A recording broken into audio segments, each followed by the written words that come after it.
Hey guys, what's up? Eddie Aho here with KissAnalog.com. I've got a box. I'm going to open it up and show you what's in it. It's something I purchased from, a buddy in Canada, Mr. Lemurs. Now, that channel, I'm going to put the links down below because he's used this and you can check out his video.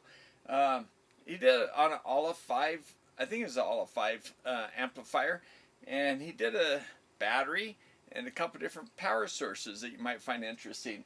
So, and you know what? Unfortunately, I think he's starting to do more videos on his IT stuff instead of his audio stuff because he had a real passion for that. So that's why I say unfortunately. But I think he's got a passion for the IT stuff as well. And I think that's called Jason's Lab. So I'll put a link down for that too. But anyway, I hope he does some more videos in Mr. Lemurs' lab.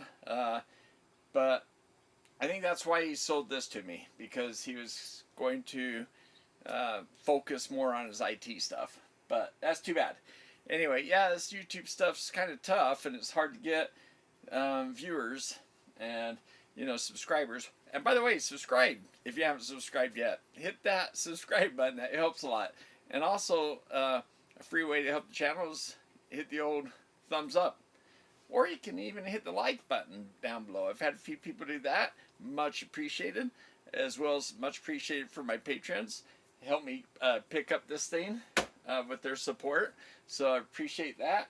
And this, I hope, is going to... Now, my scope, the Pico scope especially, is really capable. It has 14 bits. But this guy is going to, do a little better job. So... thanks, Jason. Really appreciate it. Hope you still do some audio videos because I love your audio videos. But meanwhile, let's take a look at his instrument that he sold me. Okay, guys, so here we are at the QuantAsylum webpage. We're kind of scrolling through these bullets down here. Let me go to the first one. It is the 403 Audio Analyzer, and they've added an expansion connector, it looks like, right here. Other than that, from the front panel, it looks the same as mine. I'm going to explain why it's been updated here. Here's programmable load. This would be really cool to have. I might end up having to get that at some point. Have to save some money for that. Here's a mic preamp. So they've got all these other units that you can get. A transducer driver, so testing the speakers maybe. And here is a microvolt DC meter. Pretty cool. Okay, and here's the hardware. Here's the existing hardware today. And here's a 403 over here, 549. That programmable load's 289. This is something I'd like to get. I'd like to get this transducer driver too. Yeah, there's some things that, eventually maybe I'll end up having to get this whole kit, but that's going to take a while to save up for that. Now, here's a tractor software, and here's a 40X software. That's what the app's going to look like. So I guess, let's see, can we click on that? Okay, download page, and it takes us over here, okay? I'm going to show you another way to get here, because that's the more obvious way to go to software and get it. But I'm going to show you something else, okay? Here's some other, I just want to show you their webpage here, all the different links they have. Okay, now here's the thing. My product is a retired product, and the reason why is, here, I'll show you why, but here's retired products, okay? Now, one of the reasons this thing's retired, let's pull up the link and let's look. There was a massive 82-hour fire that destroyed the AKM semiconductor plant. So that really impacted a lot of people using these DACs. So I worked for a company that, I forget which one, we might have used a set, but we had to redesign too. And that's what they had to do here because this 401 they couldn't make anymore. And they're actually, I think, going to give me one of these, or at least let me use one for review. And they sent it out to me, but for some reason, delivery guy did not leave it at the house. He shipped it back. So, and by the time I got a hold of them, they had already sold it and they didn't have any more. So that was too bad. I ended up having to buy one. But okay, so here's this product page, okay? I'm gonna come down here, accessories. They talk about they don't give you cables because, you know, they're gonna raise the price to do that. Maybe some people have cables, they don't need them. So, but they give you links here that you can go to Amazon and buy these things, okay? Now down here they have this product brief. Let me show you that. Here's the product brief, pretty short. 192 kilosamples per second. That's pretty amazing. It's fully isolated from the PC, which is awesome. USB powered, 20 dB attenuator, and a 26 dB max input. And it has differential IOs. So we'll talk about that more in a little bit. But look, no calibration required because the accuracy of the parts just not required. It's like so many things today, multimeters and such, that just don't really need the calibration like they did, you know, even 10 years ago, 20 years ago for sure. So things today are just so much better in that regard. Okay, then there's a quick start guide. See this right here? Let me show you that. All right, so here's the quick start guide. Now, down here, tell you download some software, takes you that same link. We'll come back there in a moment. This is what it kind of looks like in the lower right corner I'm pointing to. Okay. Oh, and by the way, also you want to click on this run and install drivers. If it's the first time you've ran this hardware, you want to get the driver for it, okay? And then later on, I don't think you really need to unless they've updated the driver. But here, connecting hardware, look at that. USB 2.5, it kind of tells you in the lower left corner. And starting acquisition. So I'm going to walk you through this just to show you how this guy works. Shorting the inputs, okay? You don't want to short the outputs, but you can short the inputs if you're not using them. I think if you're using, so if you're not using differential, I think you can short the bottom ones and you just use the top guys.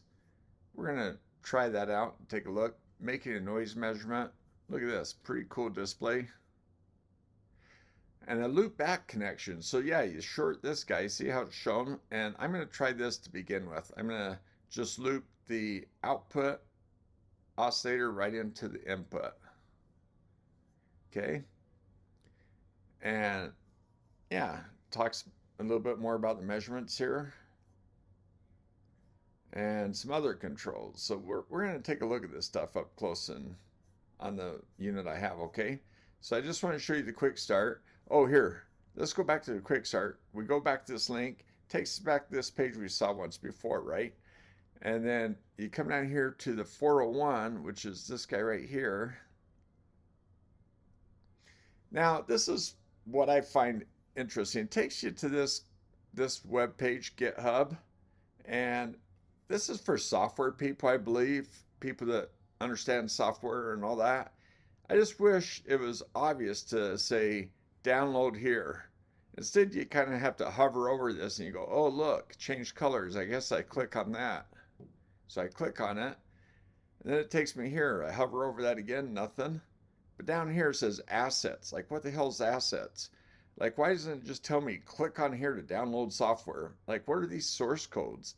I imagine this is for if I'd like to program, but I wish it would just say, click here. Like, I already clicked to download, now I got to click again. I don't know, I'm just being, it's just that I think some of this stuff is written, even though it's a hardware product that we're buying, it's written as if you understand the software lingo, you know? And yeah, I took it in school and I liked it then, it was kind of fun.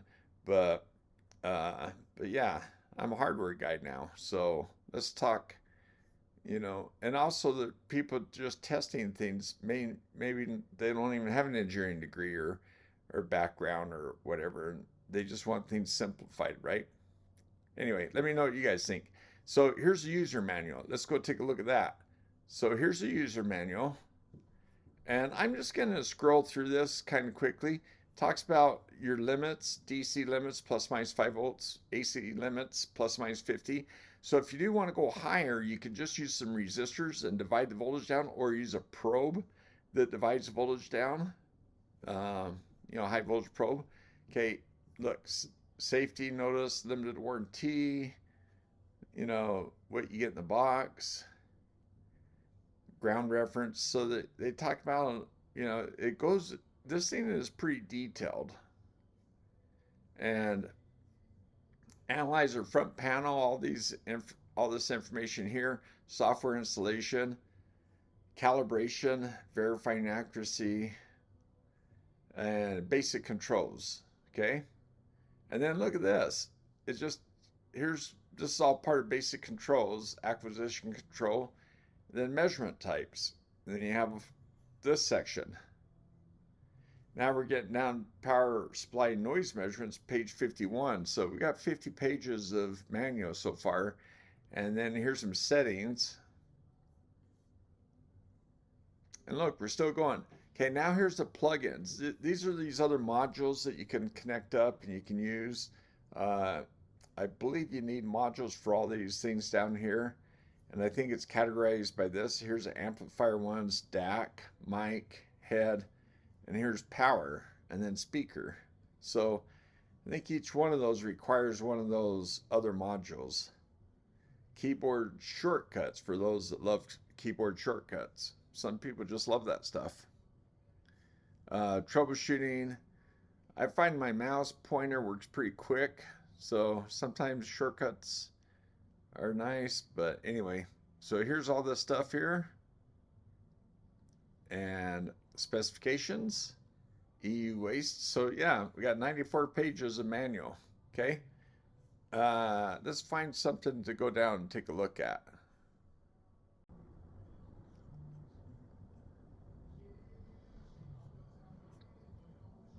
Okay, let's go. You know what? Let's just go this calibration, since before it said we didn't need it. Let's go see what this is all about. All right, so this is talking about the 400 needed to be calibrated. 401 does not, because it's made with better parts. So, see, just since the development of this product line, it's improved. Verifying accuracy. So we could do this. You put in, setting, you go through all this thing. Maybe I'll go through all that and check the accuracy of this thing. But let's see. And then, okay, so you can add all these files, or you can go and modify things, or I don't know. Geez.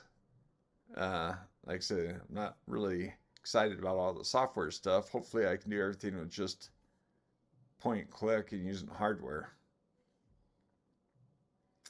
That's a pretty cool display. We'll see what that looks like as we turn this thing on. Bunch of stuff. So, okay, you know what? I'm going to grab the mouse, and this is going to maybe make you dizzy, but I'm just going to go through this real quick just to get an idea of illustrations and all the stuff that they talk about in this manual. I mean, I'm not even halfway through scrolling, and boy, there's a lot of pictures, a lot of illustrations. So it looks like just about anything you want to learn on this is going to walk you through it.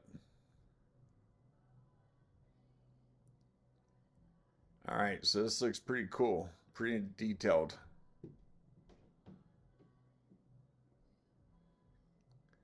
Now, the Bode diagrams we always like to do, right? So, yeah. The FFT looks amazing on this.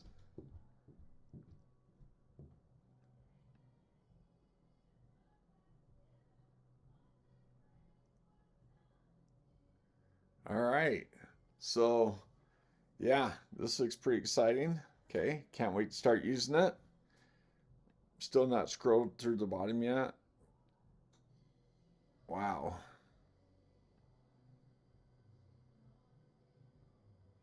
Yeah, I think a lot of these things in here you need to have some instrument to work with this guy. Some of those other boxes. All right, there we go. So let's go ahead and take a look at the software. okay, here's the software. So I can run. So here, okay, guys. So the way I do this is I have a MacBook Pro, and you can see this is Windows down here in the left corner. So what I do is I use Parallels program, which allows me to run Microsoft programs, and I see no lag or no change in performance switching between Mac, and I can go down the bottom of the screen, pull up my Mac stuff, and run Windows or Mac in parallel together. I see no issues. These MacBooks are awesome. So anyway, now this bar right here, what it says is you might have to scroll up and down to see everything, okay? And the other things, you might need to change your screen resolution so you can see all this stuff. I actually changed mine. I changed the setting so that Windows wouldn't automatically set up because these things were so small and so hard to read. It set such a high resolution, so I changed that. And then see, here's settings, options. Let's go 24 bits if that works. Some computers might run too slow, or you might not have enough, stuff to drive it. So there's some stuff. Here's other. You can set this buffer too. Sometimes you might need to increase your buffer because it does measurements in burst mode. It sends a bunch of stuff out. So you could run into a problem. You need to add more buffer. So they talk about that too. I just saw a brief on that. And output trim. So if you need to trim, if you do have some offset, this is where you can do that. So it's pretty cool. All right, so I'm setting up my unit. Okay, I've got the unit all hooked up and connected. Everything seems to be working, I think. Okay, let's come up here to so I've got all these measurements selected. Okay, I turn on generator 1, and let's scroll down here and say run, and there it goes. It's running. And look at this, 100 minus 110 dB across here. This is in between 110 and 120 dB. It's kind of on the line at 120. That is just nuts. That is what you get with all those bits of resolution. Up here in the top left, you can see FFT to 64K, and then average 3 of 3. So let me bring you over to the right window here, and you can see the ACQ settings. It says FFT and average. So if I click this up, so now I'm averaging 4. So it's going to take 4 measurements and average them together. And the FFT 64, I can hit this and bring it up. There's 128K. So I can increase the resolution of this. And each time I do it, it's going to take a little more time for it to do a measurement. So you have to sit there, and especially with the averaging, it's going to try to take 4. So you just got 4 measurements now, averaging together. So it took that much time. Okay, let's do it again. 256K. Okay, there's 1 measurement. Let's see. I'm looking at the average up here. It says 404 already. All right. Well, anyway, I mean, you can see how low it is. Here's 120 dB right across the top. So I can go up a little bit. It's just how much resolution you want in this. And I'm watching that waveform, and I don't see it changing a lot as I do this. As I send 256K, if I go to 60. Okay, so I'm 256, so I go down 128, 64K. I see just a little bit more chunkiness over here on the low frequency end. You can kind of see the bits and the waves, so if I go back up again, 128, see how they're more like, spiky instead of square looking. If I go up to 256K, yeah, see now they're all spiky. So that's the difference. Mostly here I see it on the low end, right through here, up to 100 hertz. So I'm going to go ahead and go down again, just so it goes a little faster. 64K, that's pretty good, and it's going pretty fast. I'm going to go over here to Hamming. And up here, display options, I'm looking at frequency across the bottom. Okay, I could go to time. All right, and then if I come to frequency over here, frequency response, you can see this flat line at 0. Yeah, it's barely moving. It's right there. Okay, so let's go back to frequency because that's really what we want to use this for, not like time-based. Let's go to RMS, turn on the generator, and we're looking at the input right now. Let's look at the output.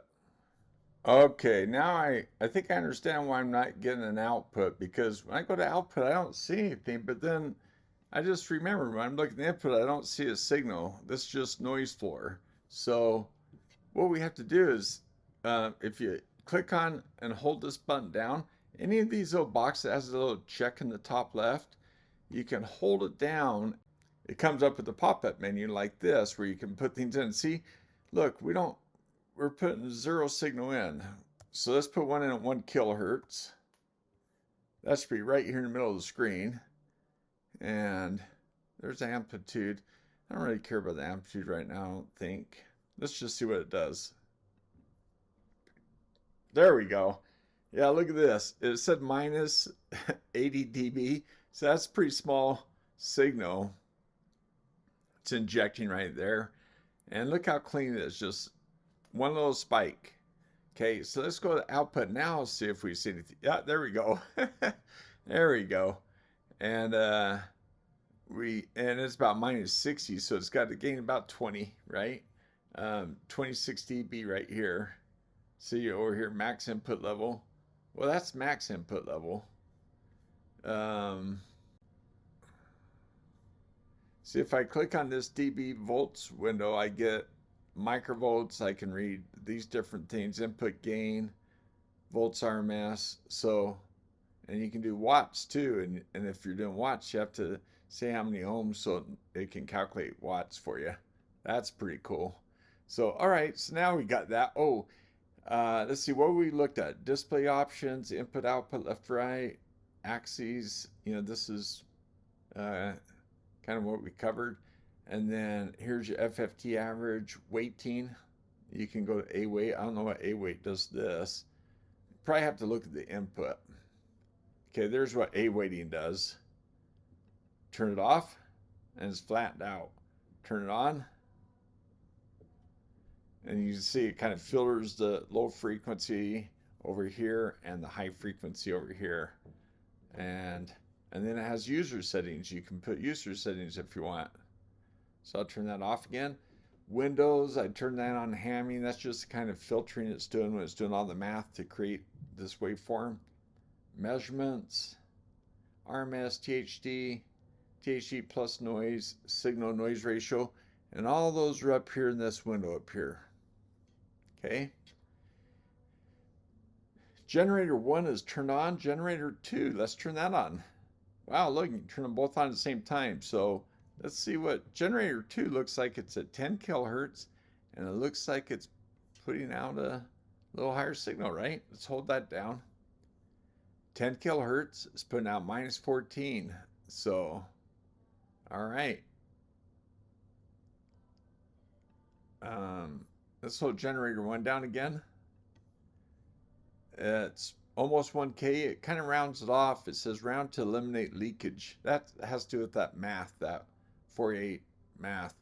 And amplitude is 80, minus 80.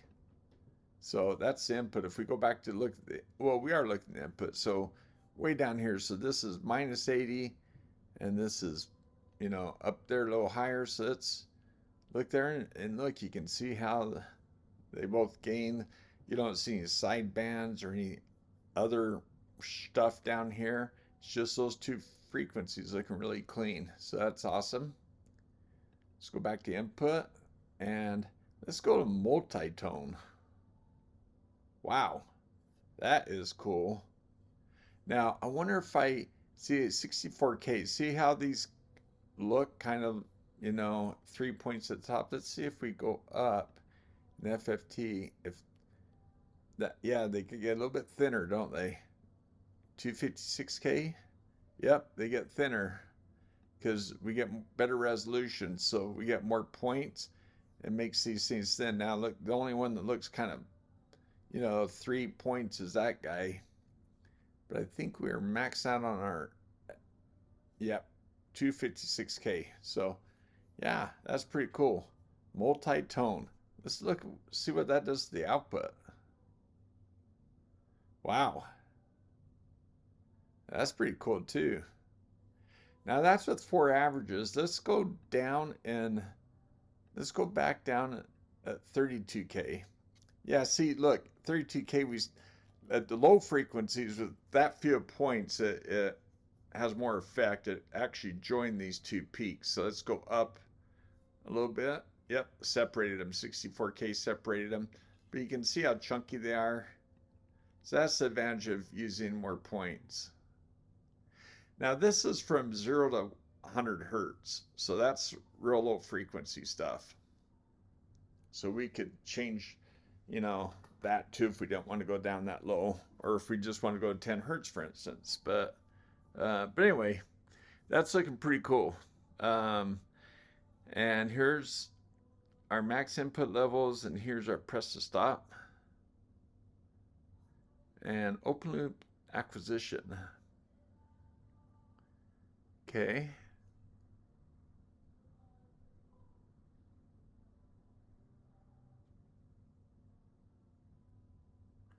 Okay, so it gives a little explanation. It's a specialized type of test where the DUT, the device under test, will play a modified log chirp waveform asynchronously.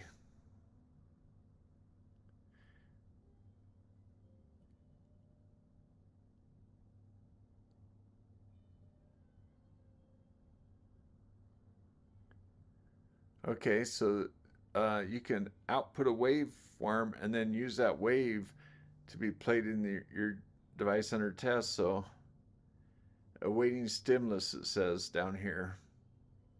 All right, so we'll just cancel that. And we're running this, we stop it.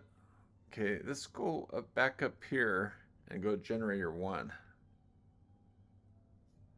And there we go, back to that single spike. We'll go to input, and that's what the input looks like. There we go. I had to get rid of those other waveforms. It was still averaging, so I had them in the math. So there we go. Pretty neat. All right. I think we're going to have fun with this. We need to do a real test, huh? Hey guys, so what do you think of this? Pretty high resolution, right? Must have a really quiet front end. You know what?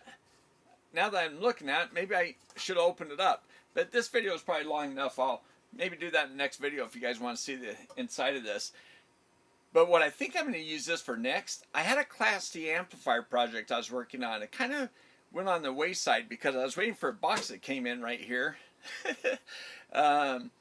It's a metal box. I'm going to put the Class D board in and the switching power supply. If you guys haven't seen those videos, what I did was I showed the difference between a linear and a switcher on the output noise, which you didn't see any difference. So I'm going to use the switchers for that. Put it in the box. I got to put a little preamp board in front of it, I think. So we'll do videos on that, and we'll use this to see how good it performs. Okay? And we'll start using this guy along with the Omicron and the Pico scope, which between those instruments I have some pretty high resolution now. So yeah, low noise generator output with the pickup. So this guy's going to help a lot. So hey, and I want to thank you patrons for helping me buy this, and also you guys hitting the thank you button. That helps a lot too. I mean, that's incredible. I'm so happy with you guys that are helping out that way and helping me pick up things like this. Hitting the thumbs up or the like button down below, that helps for free. And also if you go to Amazon, buy things using my links down below is also another way to help for free. So it's another way to help. So I appreciate all that, and I can't wait to do some more videos. We're gonna have some fun, and I got tons of instrumentation now, and so let's get cracking.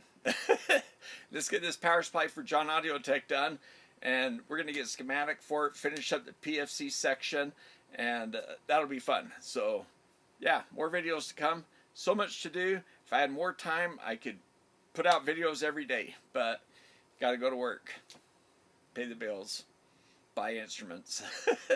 All right, guys, we'll see you next time. Happy 4th of July to all the Americans and anybody that might want to celebrate that with us. I got a beer upstairs. I think I'm going to go grab that and skål to my Norwegian friends.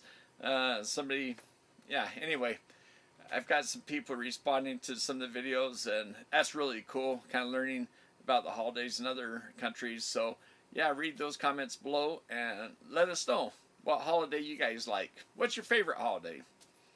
Yeah, that's a good one, huh? That's a good question. All right, I'm going to go to a parade with the granddaughter tonight.